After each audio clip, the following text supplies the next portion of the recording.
시편 107편 19절에서 21절의 말씀입니다. 시편 107편 19절에서 21절의 말씀입니다. 시편 107편 19절에서 21절. 우리 석절 말씀 우리 한 목소리로 함께 봉독합니다. 이에 그들이 그들의 고통 때문에 여호와께 부르짖음에 그가 그들의 고통에서 그들을 구원하시되 그가 그의 말씀을 보내어 그들을 고치시고 위험한 지경에서 건지시는도다. 여호와의 인자하심과 인생에게 행하신 기적으로 말미암아 그를 찬송할지로다. 아멘. 오늘도 우리 주님과 함께 이 귀한 날 시작하시는 우리 모든 성도님들, 하나님께서 하늘의 크신 은혜와 평화 가득 부어주시길 주님의 이름으로 간절히 기원합니다. 오늘 본문의 말씀 통해서 인생에게 행하신 기적, 이런 제목으로 함께 은혜 나누도록 하겠습니다. 우리가 때로 인생에서 기적을 바라고 또 기적을 소원하는 일이 얼마나 많습니까?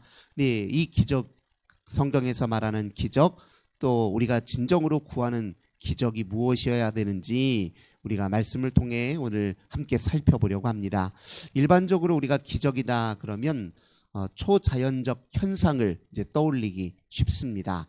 일반적인 자연 법칙을 뛰어넘어서 보통은 바라볼 수 없는 아주 특별한 초자연적 현상을 우리가 목도했을 때 그걸 기적이라고 이야기하지 않습니까? 또 다른 한편으로 일반적이지 않고요, 예외적으로 벌어지는 일, 보통은 경험하기 힘든 예외적 상황, 예외적인 사건, 이걸 우리가 또 기적적이다 이렇게 이야기할 때가 많습니다. 불가능해 보이는 일들이 일어나고 도저히 내가 예측하거나 상상해 본 적도 없던 일들이 예기치 않게 발생하고, 이런 일들을 통해서 우리가 기적이다 이야기하는데요, 성경에서 말하는 기적은 그것보다 더 근본적인 의미를 담고 있습니다. 성경에서 말하는 기적은 우리의 자연 환경이든 우리의 일상이든 모든 일 가운데 하나님이 함께 계신다는 인식에서 기원합니다. 하나님이 이 모든 일의 주인이시고 하나님이 역사하시네라고 우리가 깨달아지고 고백이 된다면 그게 기적이에요. 그러니까 진짜 기적은 하나님의 눈으로 세상을 보고 내 삶을 보고 나를 바라볼 때, 그때 우리가 진짜 기적이라고 얘기합니다. 제가 좋아하는 어떤 학자는 기적을 이렇게 정의해요. 일상적인 것을 비범한 눈으로 비범하게 바라보는 것이 곧 기적이다. 일상의 모든 과정 속에, 또 우리의 삶의 모든 영역에 하나님이 역사하신다는 그 사실이 믿어지고 그것이 깨달아지면 그 마음으로 내 삶을 다시 보면 그것이 다 기적 같다는 거예요. 사실 자연에서 벌어지는 일 하나하나가 엄밀히 말하면 다 기적이죠. 왜 초자연적 현상만 기적입니까? 자연사 모든 일들이 다 기적이에요. 예를 들면 우리가 시편 기자가 23절에서 이렇게 얘기합니다. 배들은 바다에 띄우며 큰 물에서 일을 하는 자는 여호와께서 행하신 일들과 그의 기이한 일들을 깊은 바다에서 보나니 여호와께서 명령하신즉 광풍이 일어나 바다 물결을 일으키는도다. 아니, 세상에 바다에 광풍이 일어나는 일이야 당연한 일이고 수시로 일어나잖아요. 바닷바람, 육지의 온도와 바다의 온도 차이가 있어요. 데펴지는데도 시간이 걸리고 식는데도 시간이 걸려요, 바다는요. 그러니까 바다와 육지 간의 온도 차이가 항상 있기 때문에 바닷가 근처에는 바람이 멈추는 법이 없어요. 그럼 바람이 세질 때는 더 풍랑도 거세지죠. 우리가 늘 목도하는 일이에요. 근데 오늘 시편 기자가 뭐라고 하냐면 여호와께서 명령하신즉 광풍이 일어나고 물결이 일어났다 이렇게 얘기해요. 늘 보던 자연현상인데 우리 하나님이 그 가운데 섭리하시고 실질적으로 그 모든 것의 통치와 또 그 모든 섭리의 이면에 하나님이 계신다라고 생각하니까 그냥 흘겨볼 수 없는 거예요. 그 모든 현상 하나하나가 다 신기하게만 느껴지고 신비하게만 여겨진다는 거예요. 우리가 일상에서 경험하는 이 자연 현상들이요, 가만히 이렇게 주님의 마음으로 또 주님을 인정하고 사랑하는 마음으로 주변에서 이르는 일 하나하나 다 보세요. 모든 게 다 기적 같고 신비하죠. 소위 말해서 시인의 감수성이 되찾아지면서 그저 보는 것마다 다 감탄사요, 찬송이 절로나온 일들이 얼마나 많은지 모릅니다. 26절, 그들이 하늘로 솟구쳤다가 깊은 곳으로 내려가나니 그 위험 때문에 그들의 영혼이 녹는도다. 이 바다에서 벌어지는 현상 하나도 다 하나님과 연관지으니, 또 반대로 29절 30절입니다. 광풍을 고요하게 하사 물결도 잔잔하게 하시는도다. 늘 그렇게 파도치며 그냥 큰 풍랑이 일던 바다도 어느 순간에는 또 잔잔하고 고요하게 느껴져요. 그건 역시 하나님이 하시는 일이다 생각하면 그건 역시 또 신기한 일로 그렇게 시편 기자가 바라보는 것이죠. 이 모든 일이 가능한 것은 다 하나님의 눈으로 세상을 보고 자연을 보고 내 삶을 보기 때문에 가능한 일입니다. 또 성경에서 말하는 진짜 기적은 주로 무엇과 관련되냐? 인간의 변화와 관련돼요. 사람의 변화만큼 이 기적적인 일이 없어요. 늘 죄 가운데 살던 사람이 어느 순간에 내가 도대체 이렇게 살아서는 안 되지. 내가 본래 이렇게 살도록 지어진 존재가 아닐 텐데, 내 삶에 진짜 목적이 따로 있을 텐데, 더 나은 삶이 따로 있을 텐데 하며 주님께 회개하고 엎드려 주를 바란다? 이거 얼마나 기적 같은 일이냐고요. 인생에서 일어나는 모든 일 가운데 사람의 변화만큼 신비한 일이 없어요. 우리 그런 얘기 많이 하잖아요. 사람 안 변해. 사람 참 안 변해. 늘 똑같아. 이런 얘기 많이 하지만 그렇게 늘 푸념하듯 이야기하는 것은 우리의 변화가 우리의 노력과 의지로 잘 되지 않는 일이기 때문에 그렇습니다. 그런데 그런 사람에게도 어느 날 변화가 나타나고 또 회개가 일어나고 또 하나님 앞에 새로운 삶을 시작하고 그의 행동이 달라지고 그의 태도와 말씨가 달라진다. 이것 자체가 기적 같은 일이라는 거예요. 그래서 2절도 보면 2절에서 8절까지 그가 이 시편 기자가 인생에게 행하신 기적이다, 기적 같은 일이다 찬송하는 내용이 2절부터 7절까지 내용을 한번 보겠습니다. 자, 2절, 여호와의 속량을 받은 자들은 이같이 말할지어다. 여호와께서 대적의 손에서 그들을 속량하사 동서남북 각 지방에서부터 모으셨도다. 대적자들의 손에서 건지셨다. 무슨 말입니까?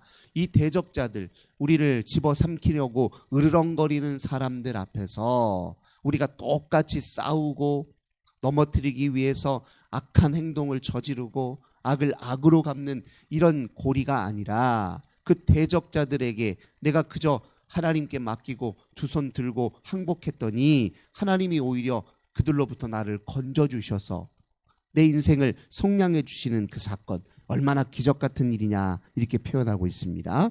그리고 3절, 동서남북 각 지방에서부터 모으셨도다. 인생에 닥치는 큰 환난과 어려움으로 내 인생이 다 흩어지고 산산조각난 것 같아요. 그런데 그 모든 어려운 상황에서도 내게 희망을 갖게 하시고 내가 때를 따라서 내 인생을 회복시켜 주시는 그 하나님의 행하시는 일을 보니 얼마나 기적 같은 일인지 모른다, 이렇게 고백합니다. 동시에 이것은 또 무슨 사건을 연상하냐면 이 바벨론의 포로로 끌려갔다가 다시 돌아왔던 사건을 연상시킵니다. 인간의 역사 속에서 하나님이 행하신 일들을 가만히 바라보면요, 하나님이 이 역사를 운행하시면서 우리 인생들을 향해서 베푸신 기적이 얼마나 많은지 모릅니다. 과거 1000년 전의 세월과 2000년 전의 세월, 지금 바로 오늘의 우리의 이 세상에서의 삶을 한번 비교해 보시더라고요. 얼마나 기적 같은 수많은 일들이 일어났습니까? 우리가 만약에 2000년 전에 태어났다고 한번 생각해 보세요. 우리가 1000년 전만, 아니 100년 전에만 먼저 태어났다고 한번 생각해 보십시오. 여기 앉아 계신 우리 권사님들 중에서도 연세 있으신 분은 권사님들은 이 짧은 50년, 60년 세월, 이 짧은 세월 내에서도 얼마나 많은, 우리나라만 하더라도 엄청난 변화와 격동의 세월이 있었잖아요. 근데 그 모든 세월을 거쳐서 오늘 이 시대의 우리의 삶을 한번 보자고요. 하나님이 베푸신 은택이 얼마나 크고 깊습니까? 그 모든 과정을 살펴보면 다 기적 같다 이렇게 고백합니다. 4절 광야 사막길에서 방황하며 거주할 성읍을 찾지 못하고 줄이고 목이 말라 그들의 영혼이 그들 안에서 피곤하였지만 이런 고통과 괴로움 중에 여호와께 부르짖었는데 그들의 고통에서 건지셨다. 우리의 인생의 고통 중에도 불구하고 희망을 잃지 않고 주를 바라보며 그걸 이겨낼 수 있는 것도 기적 같은 일이다 이렇게 고백합니다. 7절 바른 길로 인도하사 거주할 성읍에 이르게 하셨다. 힘든 중에도 우리의 인생이 망가지지 아니하고 우리에게 주어진 바른 길 위에 내가 서 있을 수 있다는 것, 그래 오늘에 이를 수 있다는 것도 기적이다. 그래서 8절에 인생에게 행하신 기적으로 말미암아 그를 찬송하는도다 이렇게 지금 고백하고 있는 것입니다. 그러니 하나님이 하시는 모든 일들, 우리 인생사에 벌어지는 일들이 가만히 돌아보면 다 기적 같다는 겁니다. 또 오늘 우리가 읽었던 이 본문도 건너뛰어서 보겠습니다. 19절 20절입니다. 이에 그들이 고통 때문에 여호와께 부르짖음에 그가 그들의 고통에서 그들을 구원하시되, 하나님의 우리의 기도를 들으신다는 것도 기적 같은 일이라는 거예요. 우리가 무엇이 간데 우리가 이야기하면 우리의 기도를, 우리의 부르짖음을 그냥 흘겨듣지 아니하시고 그것을 유의하여 들으셔서 때를 따라 하나님 역사하셨다는 사실을 인식하고 깨달아서 나타나는 이 현상이 바로 인생에게 행하신 기적으로 우리에게 이러한 일들을 보는 것이죠. 20절 그가 그의 말씀을 보내어 그들을 고치시고 위험한 지경에서 건지시는도다. 말씀을 통해서 나의 마음이 위로를 받고, 말씀을 통해서 내 문제를 깨닫고, 말씀을 통해서 회개하고, 말씀을 통해서 새 힘을 얻고 소망을 품고, 이 모든 과정이 또 기적 같은 일이라는 거예요. 우리가 이제 정리하자면 그래요. 기적이라고 하는 것은 예외적이고 특별한 일이 아니라 오히려 하나님을 인정하고 깨닫는 데서부터 시작되는 게 기적이고, 특별히 내 인생에서, 내 내면에서 나에게 나타난 크고 작은 변화 속에 일어나는 모든 은혜가 다 기적이다. 오늘 본문을 통해 우리는 확인하게 됩니다.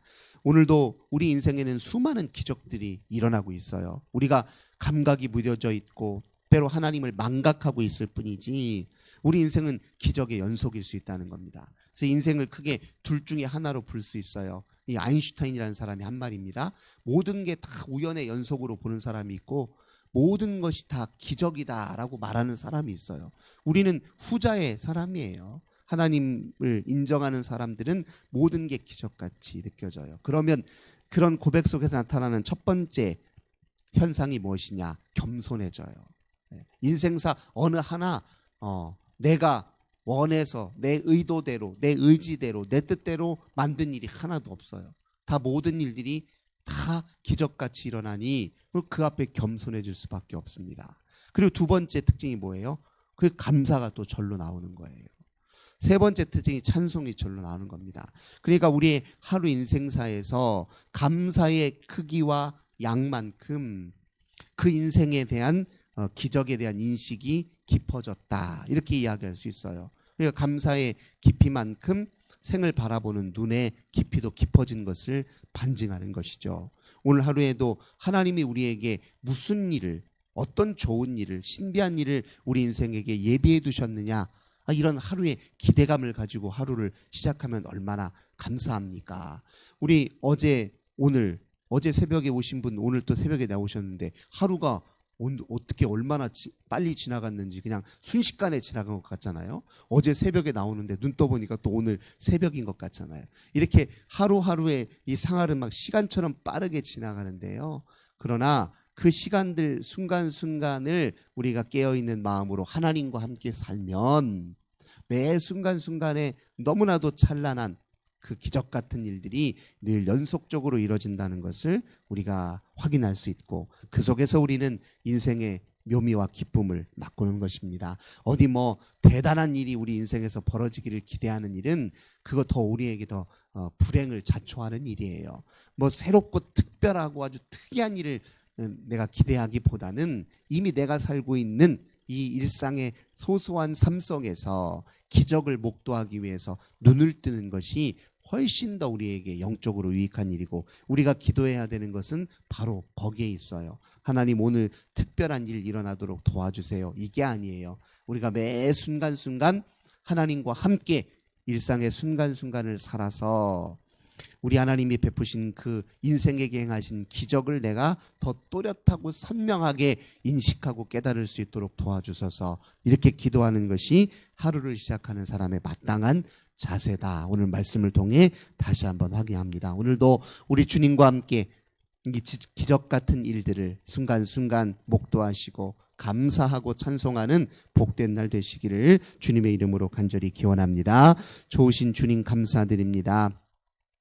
하나님이 우리에게 행하시는 모든 일들이 기적인데, 그리고 하나님은 지금도 일하시고 우리 일상 가운데서 일하시며 우리의 심령 가운데서도 일하시고 우리 인생사 크고 작은 변화 속에 기적같이 역사하시는데, 우리는 둔감해서 지루하다, 무료하다, 무의미하다 이렇게 한탄만 하고 있는 것은 아닌지 스스로 되돌아봅니다. 오늘도 주님께 눈을 뜨게 하시고 깨어있게 하시고 주와 함께 우리의 일상을 바라보고 우리 주변의 환경을 다시 보고 또 우리의 삶의 모든 주변 사람들에게 하나님 함께 하시는 주님을 목도할 수 있도록 저희들의 영의 눈을 열어 주옵소서. 주 예수님의 이름으로 간절히 기도드립니다. 아멘. 오늘도 우리 환우들을 위해서, 가정의 자녀들을 위해서, 나라와 민족을 위해 기도하겠습니다. 아버지 감사합니다. 주님이 오늘도 저희들을 아버지 기적같이 깨워주시고